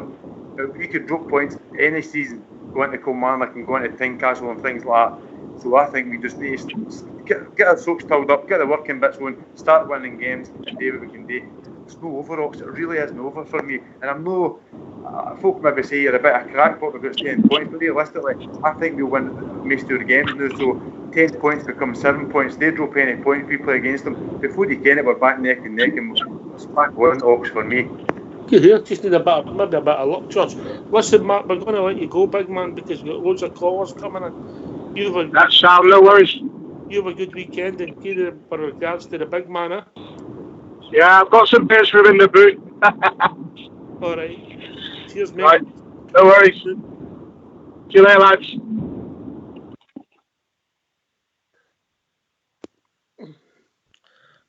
Can I just quickly? Aye, on you go, George. I'm on the one for blaming rest and decisions and things like that. But we haven't had the rub of the green, Ox, and that's not going to go up for the rest of the season. If you look at these last few games, penalties, goals against, and things like that, maybe shouldn't have stood, maybe should have stood, and things like that. We've been pretty unlucky as well, as much as we have been poor, Ox, and that can change as quick as anything as well. So that's what I'm saying. That's why I'm saying this 10 points per game in hand can become 7 points, and before they can have a few bad decisions, and we're back neck and neck, and then let's see who handles the pressure. Because right now we're not handling the pressure, but they've got no pressure. Let's put it back on them. Bear. It's true, mate. It's true, doesn't it? I mean, Gerard said that he's selling the interview today. Football can change quickly, and it doesn't take much. The 10 points sounds a lot. It really does sound a lot, but it's not insurmountable. It really isn't insurmountable. No, because you're playing them twice as well. You've got to remember. So I'm confident we can beat them twice. I'm confident of that. So you're going. It's definitely no hour, guys. It's no. It can change, and I think it will change. And I'm with George. I'm definitely with George. All right. Can I ask you guys a question? On you go, mate. You're saying you're confident, Albert and George, and that, right? The way we are playing now, and the way the puddle drinkers are playing, would you be confident about playing in the Mora? Aye. Well, give me your reason for that then. Because the way we're playing now.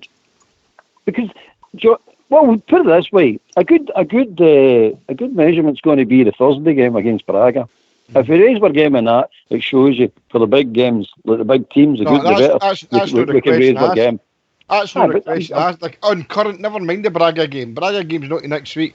I'm talking about in current form. You're saying that we're a better team than them, but on current form, and if we were playing the puddle drinkers tomorrow, the way they're banging goals in, would you be confident about playing them tomorrow? Aye. For what reason? Form goes. I don't think they're as good as Jimmy. We've not got any form now, Stardog. No, I'm not being. I totally understand what you're saying, mate. I totally understand what you're saying, but you know, I just think they bring something different out in us, mate. You know, they really bring something different out in us. And going by the evidence I've seen this season, mate, I would always be confident playing them. And I don't know what it is, because I know exactly what you're saying. We're rotten now. We're not performing at all. Mm-hmm. But there's just something in them, mate, that I always feel confident against them now. I really do. Going on the two previous performances. But the squad has to pick up, Jimmy. I mean, we've been diabolical to watch the past 6 weeks, the past 6 games, mate. Pick up 100%.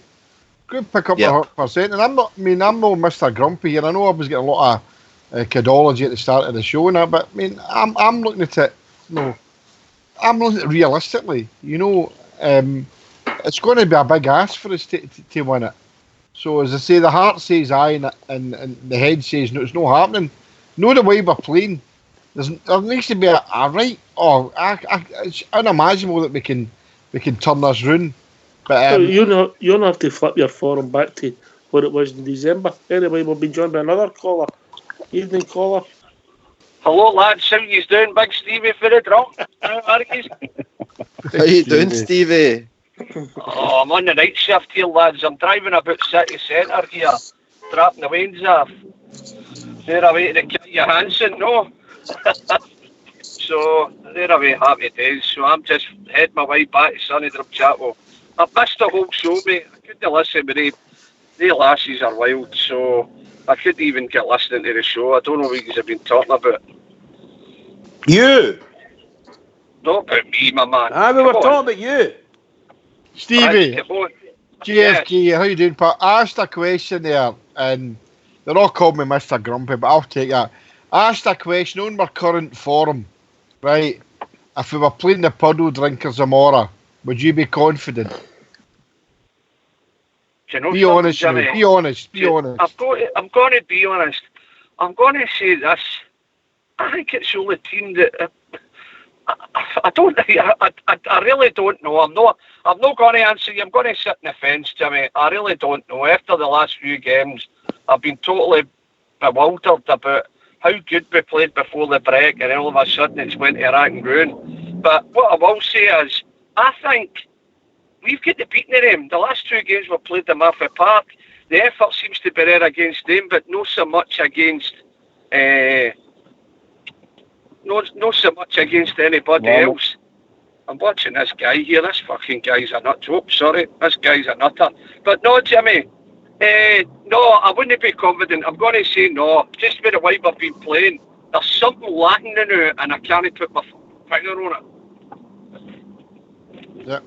I don't think you're alone. If maybe if we'd come in that Morelos was injured and he was out the team since this run started, we could maybe say, right, Defoe's get injured. Bad luck, we made a mistake, we left ourselves short as forwards.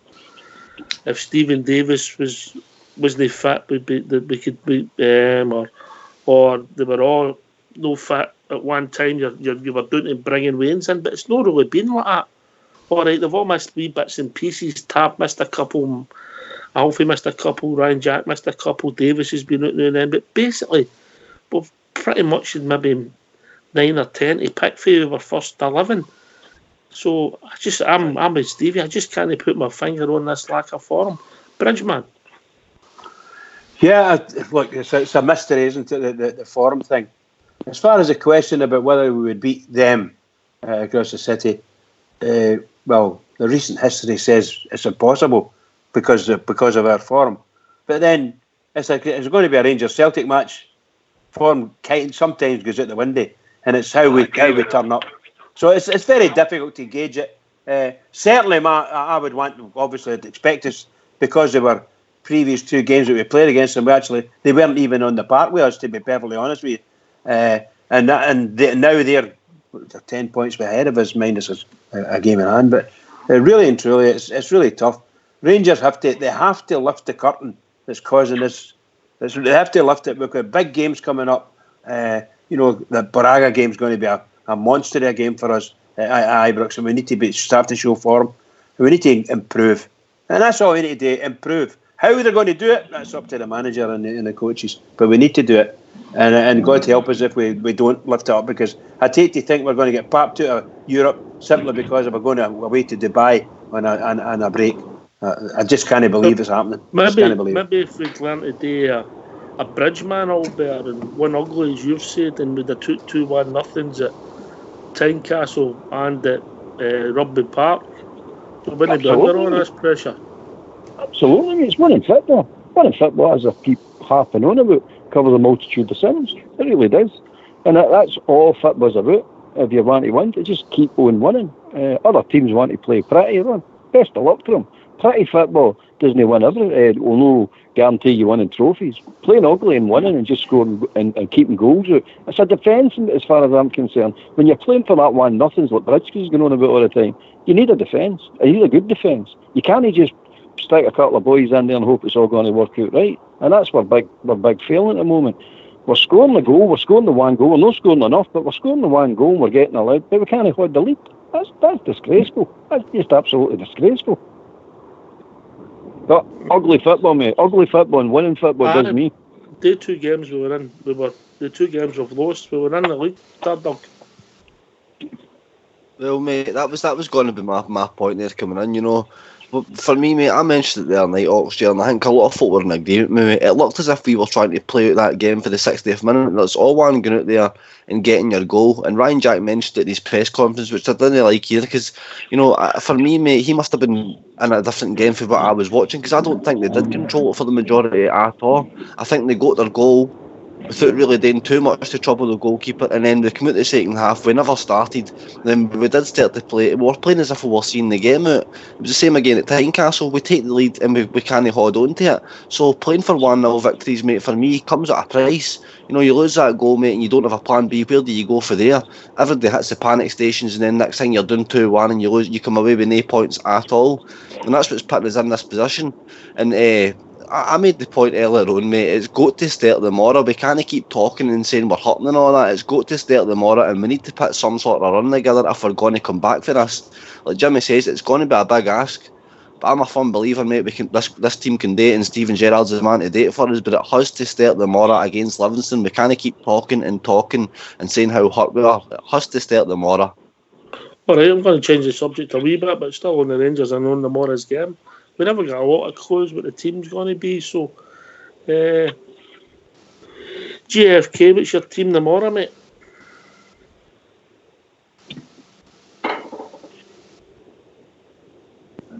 No. JFK, you're on mute, bro. Off you come. Sorry, pal. I'd go for the same team that started against Kilmarnock. Don't see any reason to change that. It's the same team. Let them get and have a go and see what happens. Will Cumberi get a start before Alfredo? I don't think so. And the midfield for me takes care of itself. The back four takes care of itself. So I think it'll be just the same team, mate, with the same sub. Alright. Albert, you make any changes? Aye. McGregor, Tavernier, Edmondson, Katic, Flanagan. Midfield, Kamara, Jack, Davis, Hadji. Up front, Cumberi and Morelos. 4-4-2, mate? Yep. Never going to happen. No, I don't think it'll happen. Never going to happen, Jimmy, but that's what I think should happen. No, I know what you're saying, mate, but it's never going to happen. It's Big favours Stephen, of you free. make any changes tomorrow, mate? I'm going to say Kamara will be in there. I just think if he's not injured, I think he might be in there. In place of who? Arfield. Are you bringing Stevie Davis back? I think he'll come on. I think he'll get a run tomorrow. I think he'll come on a cameo. Aye. I don't know. Our midfield has been absolutely flat the last few games. Guys, see what I'm questioning here, the Rangers team, and it's annoying because you know they've got the ability. I just think they bottled it. They absolute bottled it. When they scored, there was absolute nothing. Nothing. There was nobody shouting at each other. I just think they left their bottle in the dressing room a second top. But anyway, no, definitely. I think Kamara will come in for Arfield tomorrow. I just think, apart from Arfield scoring that goal Wednesday night, he done absolutely all. And that's just my take on him. I know he scored a couple at Hamilton the week before, but I know it's silly to say it's only a goal, but I just think he contributed absolutely nothing apart from sticking on the pokey there the other night.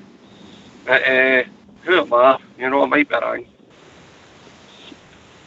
Do you know something, big man? I agree with you. George Logan. See, for me, I agree with Stevie just said there. He has scored a couple of cracking goals in the last couple of games. He's not really done much. And I'm not one of these people to think, oh, the boy's been sat on the bench, he becomes a world beater. But I think Greg Stewart, for me, is got to get a start somewhere along the lines. Ox. Whether it's the more or no, I don't know. But for me, I would definitely put the guy in somewhere. I think he's a trier. I don't think he's a world beater, but I think against the teams we're playing against in this league, he could do a job for us. And for me, I would bring him in definitely the more. But I wouldn't change much more, if I'm honest. I think Alfredo's going to be in the team. The back four basically picked himself for the more. Barisic will probably come back in, I would think. I'm not sure if they actually said that or not. But for me, I think if he's still injured, George. Did they pick up the press and he's still injured? I never did that, Ox. I wasn't sure that actually. I think I picked up he was still injured. Ox, can I come in quickly here? Yes, mate, on you go. Listen, can I just give a big shout out to Big Mark for Corby? He's on his way up tonight. Oh, I think the local already told us. The local constabulary's, I think, spied me here. I'm going to shoot the craw, alright, mate? Alright, speak to you later. I'll talk to you later, guys. Keep it going for the Rangers, Bridge, man. Okay? Absolutely, pal. See you there tomorrow, Stevie. See you there. See you tomorrow at the bistro, alright? Absolutely, cheers. pal. Bye-bye.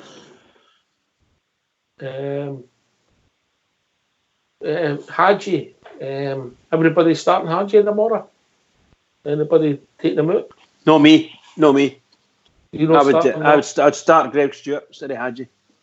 All right, okay. Who's your team then, Bridgeman? I think it'll be the same team that started the other night there, with the exception of what I said there. I would swap over Hadji with Greg Stewart. Stardog? My team would be McGregor and Nets. Tav, I think it'll be Golson and Katic still. If Barisic isn't fit, mate, I would like to see Polster there, but he'll probably go with Halliday again. I'm going to go with a 4-2-3-1 tomorrow, mate. I don't know if that's what he'll do or no, but I'm bringing Davis back in and playing Jack. And on the left, Ryan Kent. Number 10, Hadji. And on the right, Greg Stewart with Alfie up top, mate. I like that team. I like that team, but that's never, ever going to happen. He's got to change it at some point, no, JFK. Do you know what I mean? He's really got to. He's not going to change it now, mate. He's 4-3-3 orientated, and that's where he's going to play it. I go back to what I said before, and I just don't think he knows sometimes how to change it. He's stuck with the 4-3-3. He's got the Liverpool model there, and he wants it to play that, Rangers to play that way, and it's not working for me. He needs to change it. I think with that formation, though, Jimmy, you're not losing too much, though. You can still kind of mix and match that. You know what I mean? You're only telling maybe Hadji to go forward a bit more. You know, the way Joe Aribo would. You know, in that creative role, you're not really gaining up too much. It's still kind of as a 4-3-3. Yeah, I can understand. You're just that. dropping a defensive midfielder at it. Do you know what I mean, mate? I still think he'll play the same team. I would like to see Greg Stewart get a start before Hadji. I just don't think the boy's fit now, game wise.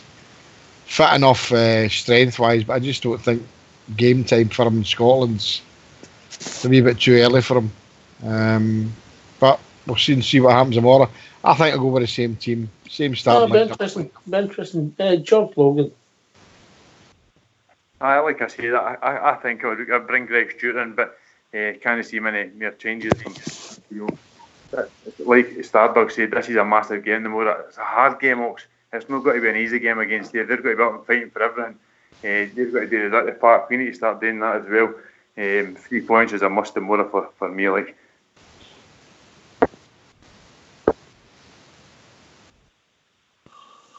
I'm trying to think. Flanagan, Halliday.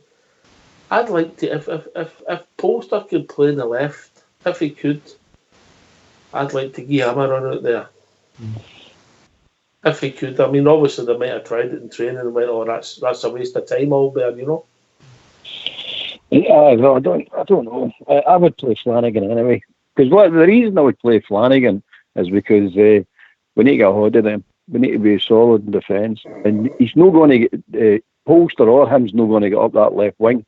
Halliday's not going to really get up the left wing. Leave it. If you're going to play Kent, leave it to Kent then. I would then swap my team and put Kent in. If they put Flanagan in and say, look, stay back, just defend, go for the second ball after that boy Dykes all the time. That's what I should be telling him to do. Just you pick up, let Katic challenge Dykes, but you pick up the second ball, win every second ball. That's what we're doing. And then just leave Kent to run that wing himself, and I think you'll see a different player. That might just get the team clicking. Maybe. Well, maybe. Oxyar, you've always said in a lot of games that he always springs a wee surprise. He's very super aggressive. I mean, Stephen Davis not coming on the park Wednesday night. You don't know where to go. Well, here's one for you. Morelos on the bench and Camberry starts. I wouldn't mind that. I wouldn't mind that. No, well, what I mean, Morelos to me the other night there just didn't look at the races at all. I don't know what you said, Oxyar, that he's our leading goal scorer on that, and he's a man that is more likely to get us a goal. But look, sometimes changing it can help, you know. So. Well, he said he's got an open door. He said they're rocking in. I heard Ojo was in there asking how he was playing all the time. No, I know what you're saying. That's funny in the saying why, but the fact of the matter is that Rangers need to win this game, the Mora, more than anything. No, nobody can imagine if we can walk out of there or wherever if you're watching it and saying we can't beat blooming Livingston at Ibrox, then we need to chuck it then. So are we maybe drop Morelos? We've done it. He put Defoe in there a couple of times, so why not put Camberry in there? It's just a thought. Just that Oxyar always says he always throws something in. How do you think of that? I'll be honest with you, Jimmy. I think all the carry on that's happened to Morelos with the suspension and all the rest of it is starting to get to him. I really do think. And I don't like saying that. But he's looking to me if the boys had just had enough of this nonsense. He just had enough. Of course he is. Can I add to that, Albert? I think it's getting to the whole club. I think the vitriol and this the racist chants to that young lad and stories popping up all over the sort of, how do you call it, social media and particularly in the newspapers and the telly. It's absolutely disgraceful. Absolutely disgraceful. There's last night, apparently the other night, they're doing investigation. Kilmarnock are investigating racist chants against Alfredo Morelos. That is no right. So maybe these things that you're talking about, maybe it is getting to them, and I think it might be getting to the whole team. And if you look, I'm not being funny when I say this. I know it's a couple of nights since it, but if you look through these mistakes by the referee, and you'll see the indecision and the no way was he going to give those decisions to Rangers. No way was it going to happen. We were cheated the other night, really and truly cheated. So that's the last I'm going to say about that, because a lot of folk just disagree with it. But seriously, we were cheated badly. There was some decisions that could have went with Whitebridge. There was. See, Alex, I mean, using that as an excuse for me doesn't wash.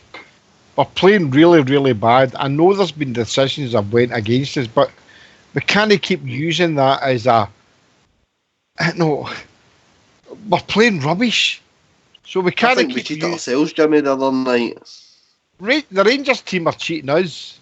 They're cheating us. I mean, we go there, whether it's to the game in person or watching them on the TV. They're cheating us all, you know, and they need to get the finger out, you know, and they need to do something tomorrow. It beggars belief if we don't come away there tomorrow with a win, whether it's a Bridgeman result or a mollification. We need to come away with a win at all costs, and we've been saying that in the last few games. Fox, they're an interesting team. He's taking out Kent, putting Kambari in there, Stardog. Good shout. I wouldn't disagree with it, mate. You know, I just think something's got to change at some point. He's got to have to change it up at some point. And for me, we just don't have to play with 3 sitting midfielders that are going to go side to side all game. I just think 2 midfielders and you've got the 4 attackers there. Well, 3 attackers and Morelos is your striker. You know, he was denied a perfectly good goal the other night, mate, and if that goal would have went in, you know, that's us up 2-1. It could have swung the game, but it's all if, buts and maybes. It didn't go in, it didn't swing the game, it didn't count. So we've just got to win tomorrow, mate, and we've got to get the team right, and we've got to take something for this tomorrow, confidence-wise. We've got to get a solid performance. It's got to be a dominant performance for me, and I don't care if that's a 1-0 dominant performance or a 3-0. We've just got to take control of the game and keep control of it. Grab it by the scruff early and don't let your grip go. Instead of being ruthless with these teams. He's right, Albert. Absolutely. My prediction for tomorrow is any win will do. I'm with Stardog. Any win will do. I don't care what it is. Any win will do. I 100% agree with you, Albert. So a 1-0 for me. Any win at all will do me fine. We'll get the 3 points. First of all, we'll get the 3 points. But the rest of the guys are right. We really need to turn the corner and put a performance in. We really need a performance. I'm going to take this caller. Bridge, evening caller. How you doing, boys? It's Blue Bear here. Hello, Blue Bear. How you doing, mate? How's things? No bad, boys. Enjoying the show again. I've been always listening every night, so just sort of give you a wee bell in. All right, mate. Always good to hear from you, mate. I know, but I just don't always get into phoning, so I apologise. I've been listening to a lot of the comments, and you know, I'm like the rest of the boys, and Blue right through, all the way through, and I think there's a wee bit of doom and gloom, and I can understand it because the results have been bad.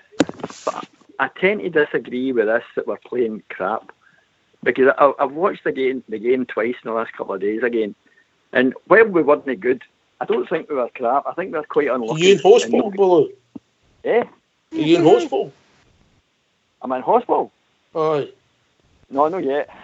I just wondered how you managed to watch that game 3 times. Oh, right.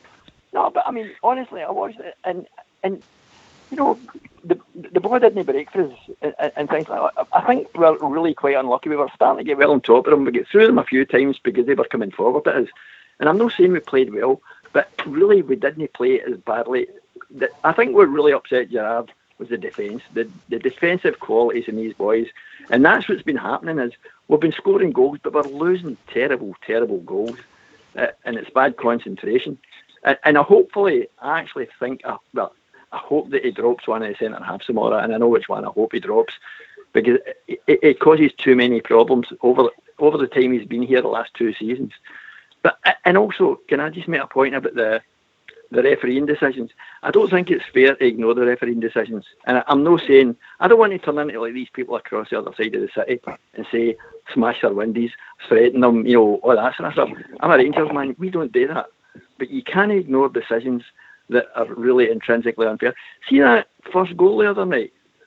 A lot of people are saying the handball.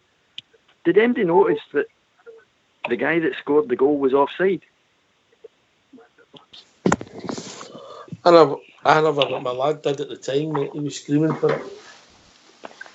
I said that last night, pal. He came back onto the park. And as far as I was concerned, he was in an offside position. He wasn't offside. He's in a different phase. It's a different phase of the play, guys. He's no offside. 100% he's no offside. Look at the rules. He's no offside. Look at the one that was given the other night on VAR in England, and they said it was the same phase, and there was 2. You see, what actually happened was he was in an offside position when he came onto the park. It was then played across the park, and one of the Kilmarnock players touched it with his arm, which was noticed, and then the other Kilmarnock player. So to me, it has to be still the same phase because it was played by Kilmarnock players. It wasn't played by any Rangers players. We didn't break up the play. And then that's when he struck it into the net. And the only reason that Halliday didn't get him is because Halliday went out to take the guy that actually crossed the ball. After that boy left the pitch, Halliday turned round to closed down the guy on the wing that made the cross initially. And then when he turned round and saw there was nobody on him, Halliday tried to get to him as well. Ryan Jack was running about the area doing nothing. With his back to the boy, he should have been able to block him down. But it's just, I think we've just been unlucky. I really do. And again, we maybe sort of nervous defending and all the rest of it. But I believe that this team have the qualities.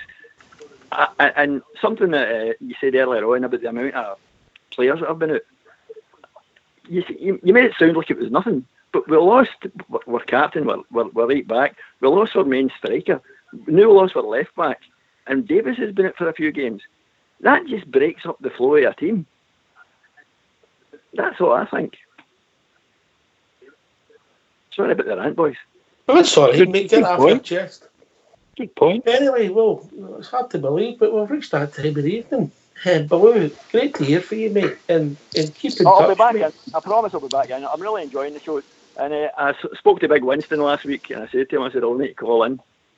Right, brilliant, mate, brilliant. But, all right, be in touch, mate. Bridgeman, it's over to you, mate. Oh, another marvellous night of discussion, by the way, Oxter. Tremendous from the manager's interviews, Ryan Kent interviews right through to today, and then Baloo coming in. It's really, really good. There's sort of continuity all the way through, and some good discussions, really good discussions. JFK and Albert, absolutely superb stuff. So well done, everybody. And we can I just say to all the Rangers fans all over the world, and particularly Rangers fans on here on Rangers Radio, every single one is one sleep to go, boys. One sleep to go, and then it's over to Ibrox tomorrow. Keep it going for the Rangers, because the Rangers need us. Just keep it going, everybody. And I think everybody who took part in the panel, all the callers who phoned in, too many to mention, some great callers in there. Thanks to everybody who took part in the lobby. Thanks to everybody for listening. And a big shout out to Fox, who manned the technical station tonight. Great job with Fox. This is Rangers Radio. We'll be back tomorrow afternoon at 2 p.m. with a pre-match show and a build-up to a home win against Livingston. Take it away, Fox.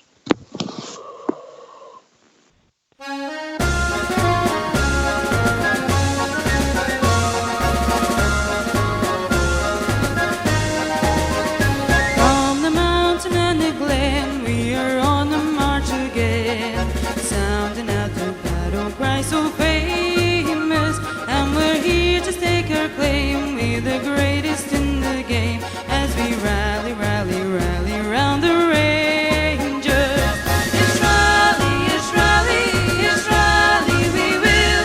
It's rally for Rangers, it's Ibrox for thrills, and we'll place the victory crown on the pride of Glasgow town as we rally, rally, rally round the Rangers. From the valleys we have come to the sound of beat.